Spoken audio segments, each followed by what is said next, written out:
केसरिया बालम आओ निसा पधारो मारे देश।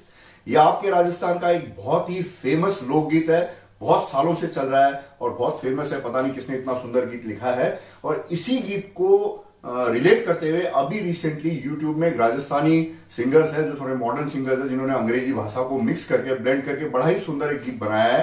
करा वेलकम थारो पधारो मारे देश। बड़ा सुंदर गाना है।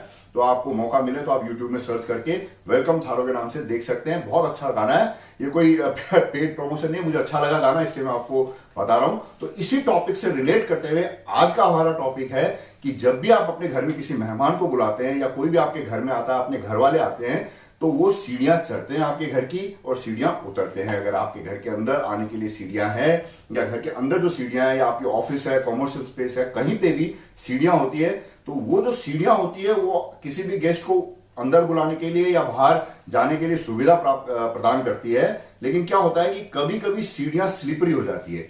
फिसलन होने की वजह से, सीढ़ी से फिसलने की वजह से काफी लोग गिर जाते हैं और गिरने की वजह से काफी बड़ा नुकसान हो जाता है। तो आज का यही टॉपिक है कि जो सीढ़ियां होती है उनको उनसे फिसल के गिरने से कैसे बचा जा सकता है, क्या क्या नॉर्मल सॉल्यूशंस है और क्या क्या फिजिकल सॉल्यूशंस है। उन सीढ़ियों में जो फिसलन है उसको आप कैसे खत्म कर सकते हैं। मैं हूं निकंज पारिक और आप देख रहे हैं आपका चैनल इंटीरियर दोस्त। तो चलिए आज का टॉपिक शुरू करते हैं।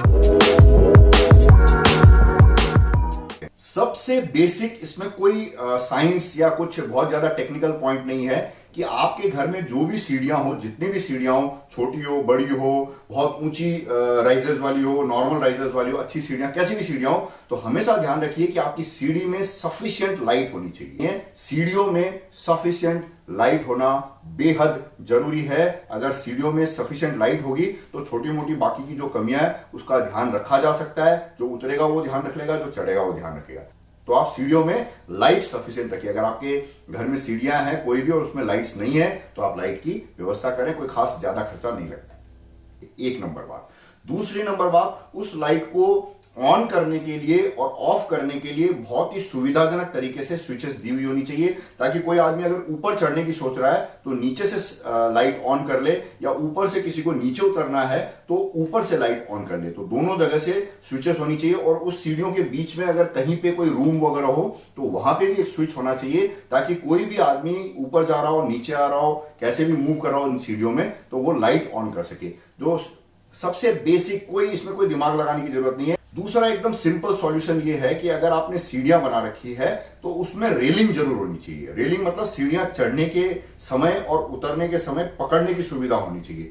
अपन मानते हैं कि आप बिल्कुल फिट हैं, फिर भी किसी कारण से सीढ़ियां उतरते समय या सीढ़ियां चढ़ते टाइम आपका बैलेंस खराब हो गया, तो आप अपना बैलेंस उस रेलिंग को पकड़ के दोबारा से रीगेन कर सकते हैं और गिरने से या चोट लगने से बच सकते हैं। तो रेलिंग का विशेष ध्यान रखें।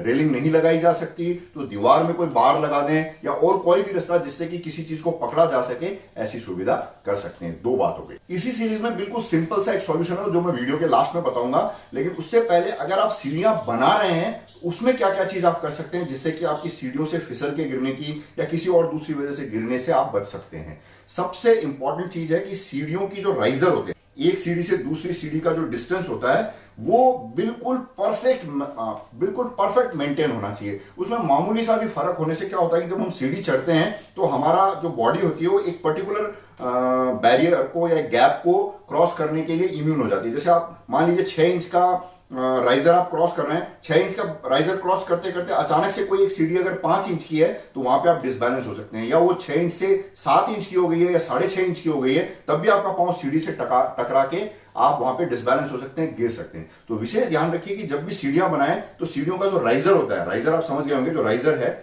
इसको आप एकदम बहुत ध्यान से मॉनिटर करें कि इसमें कोई भी मामूली भी डिफरेंस नहीं है। सेम यही की यही बात सीढ़ियों का जो स्टेप होता है जिसके ऊपर आप पांव रखते हैं वो भी बिल्कुल एक नाप का होना चाहिए, सो दैट कि कहीं पे बड़ा कहीं पे छोटा। इस तरीके से होने से भी क्या होता है कि जो बॉडी का जो ब्रेन है, ब्रेन उसको रीड करता है कि भाई इतना गैप है सीढ़ी में, और अचानक से सीढ़ी अगर छोटी हो जाती है या सीढ़ी बड़ी हो जाती है तो भी बड़ी प्रॉब्लम हो सकती है, वहां पे भी कोई आदमी उलझ के गिर सकता है। तो ये बेसिक चीज है अगर आप सीढ़ियां बना रहे हैं तो।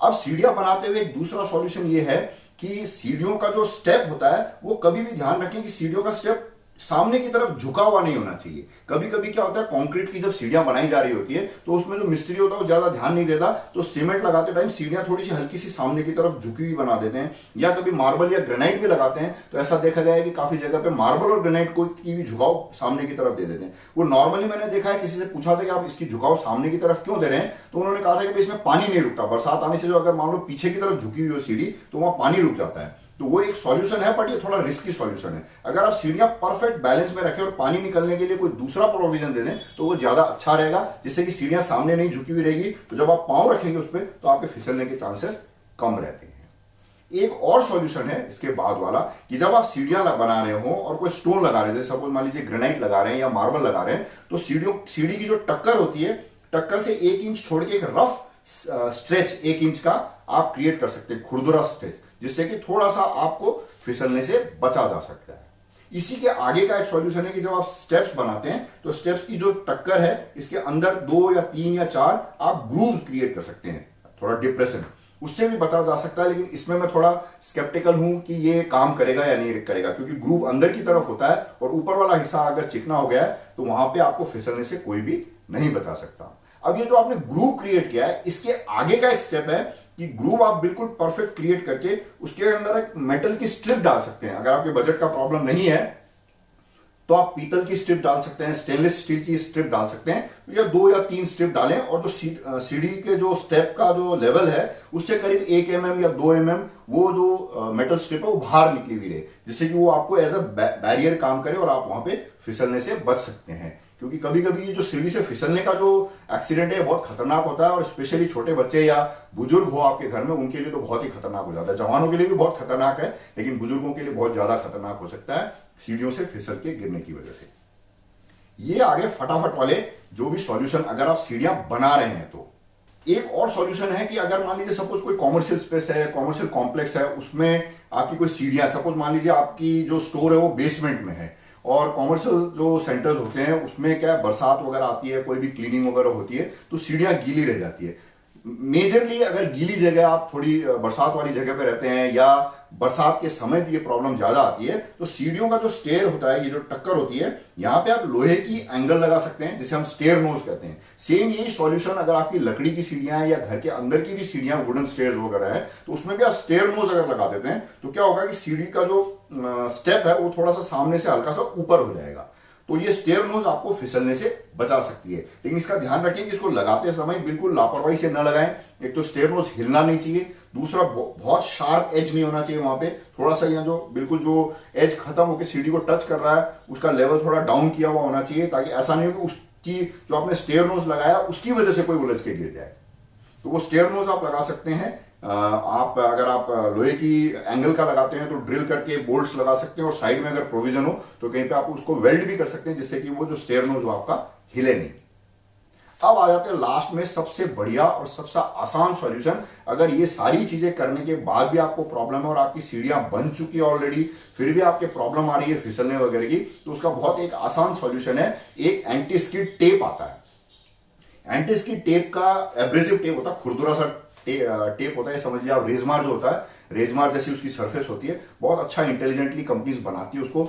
काफी बरसात में भी वो वेयर एंड टेयर नहीं होता, काफी ट्रैफिक को बियर कर लेता है, और उसमें बहुत आसान है। अगर मान लो खराब भी हो जाता है तो टेप को रिमूव करना और लगाना बड़ा आसान है। करीब 1 इंच चौड़ी पट्टी होती है, तो आप एक सिंगल पट्टी भी लगा सकते हैं नॉर्मल जो फिसलन उसको रोकने के लिए, और अगर आप चाहें कि डबल श्योर होना चाहते हैं तो एक स्ट्रिप लगाने के बाद एक दूसरी स्ट्रिप और उसके पैरेलल बीच में थोड़ा सा आधा इंच या 1 इंच का गैप दे करके लगा सकते हैं। इससे आपकी प्रॉब्लम आप समझ लीजिए 99% सॉल्व हो जाती है। अगर आपकी सीढ़ी में उजाला है, रेलिंग है, तो ये आप टेप लगा देते हैं तो आपकी प्रॉब्लम 99% सॉल्व हो जाती है। नॉर्मल अगर आप बिल्कुल कम ट्रैफिक वाली एरिया में लगाते हैं तो ये टेप करीब 1 से 1.5 साल 2 साल तक भी चलता है। लेकिन आप हेवी ट्रैफिक एरियाज में, स्कूल्स में, कॉलेजेस में, कॉमर्शियल कॉम्प्लेक्सेस में लगाते हैं तो ये हो सकता है ज्यादा से ज्यादा आपको 6 महीने 8 महीने में आपको कुछ एरिया में जहां पे घिस जाएगा वहां पे आपको दोबारा लगाना पड़ेगा। तो ये बहुत अच्छा सॉल्यूशन है। इसका मैं लिंक नीचे दे दूंगा, अगर कहीं ऑनलाइन कहीं मिल रहा होगा तो आप वहां से भी इसको खरीद सकते हैं। बहुत अच्छा सॉल्यूशन है। ये बहुत नॉमिनल सा इन्वेस्टमेंट होता है, 400-500 रुपए का एक रोल आता है, और वो आप बिल्कुल सीढ़ी को अच्छे से क्लीन कर लें, ताकि वहां पे कोई डस्ट वगैरह ना हो। अच्छा गीले कपड़े से पोंछ के फिर उसका जब पानी सूख जाए, गीले कपड़े से पोंछे अगर तो पानी सूख जाए, तो पानी ड्राई हो जाए, उसके बाद इस टेप को अच्छे से इंटेलिजेंटली सुंदर तरीके से आप लगा सकते हैं, जिससे आपकी स्किडिंग फिसलने की जो समस्या है ये सॉल्व हो जाए। आपने वीडियो के दौरान बीच बीच में मैंने थोड़े बहुत वीडियोस आपके लिए क्लिप्स बनाए हैं कि ये टेप लगने की वजह से कैसे टेप लगता है, लगा हुआ कैसा दिखता है और कैसे फिसलने से बचा जा सकता है। तो मुझे उम्मीद है ये वीडियो आपको अच्छा लगा होगा। अगर आपको अच्छा लगा हो तो एक आप लाइक दीजिएगा। आपको लगे कि ये वीडियो किसी के लिए काम आ सकता है तो उनसे आप शेयर कीजिए, और क्या कर दे, हमारे चैनल को सब्सक्राइब कर दीजिए। ये सब चीज ठीक है। अगर आप फिट होंगे, अगर आपने अपने शरीर को काफी तकलीफ दी हुई है, तो ये टेप वगैरह की ज्यादा जरूरत मुझे उम्मीद है कि नहीं होगी। Prevention is better than cure, ये वाला फॉर्मूला ज्यादा इफेक्टिव है। फिर भी आप अपने शरीर को तकलीफ देते रहिए, एक्सरसाइज कीजिए, पैदल चलिए, सीढ़ियां चढ़िए, उठक बैठक लगाइए, जो आप कर सकते हैं कुछ कीजिए, और हाथ ऊपर कीजिए, नीचे कीजिए, एक्सरसाइज कीजिए, कुछ फिजिकल एक्टिविटीज करते रहिए। स्वस्थ रहिए। नमस्कार, जय हिंद।